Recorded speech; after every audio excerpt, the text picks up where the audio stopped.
पुण्याच्या भोर तालुक्यात काही ठिकाणी आज जोरदार वाऱ्यासह गारांच्या पावसाने हजेरी लावलेली आहे आणि त्या गारांच्या पावसामुळे ठिकठिकाणी नुकसान सुद्धा झालेलं पाहायला मिळतंय।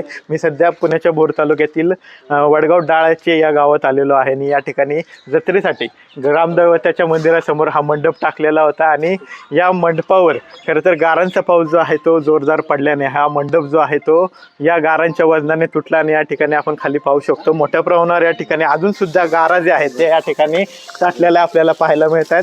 या सर्व गारा आपण पाहतोय या गारांच्या वजनानेच हा मंडप जो आहे तो कोसळला आणि जवळपास आता 1 तास पाऊस पडून झालेला आहे आणि 1 तास उलटल्यानंतर या गारा ज्या आहेत त्या ठिकाणी अशाच पद्धतीने साठलेल्या आपल्याला पाहायला मिळतात। आपण पाहू शकतो हा गारांचा खच। आपल्यासोबत स्थानिक नागरिक आहेत ज्यांनी हा मंडप खरं तर गावासाठी टाकला होता। किती वेळापूर्वी घडले आणि काय नक्की घडले? अर्ध्या तासापूर्वी घडले।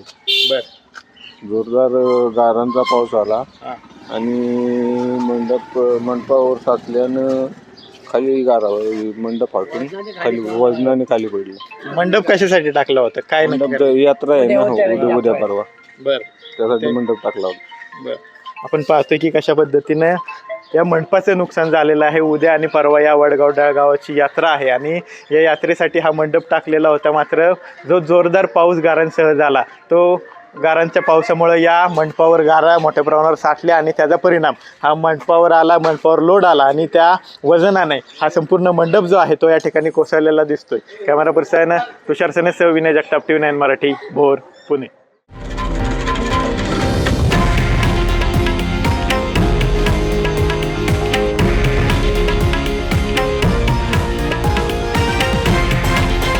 हे आहे देशातील नंबर 1 न्यूज नेटवर्क आणि आपण पाहत आहात TV9 मराठी, एकमेव।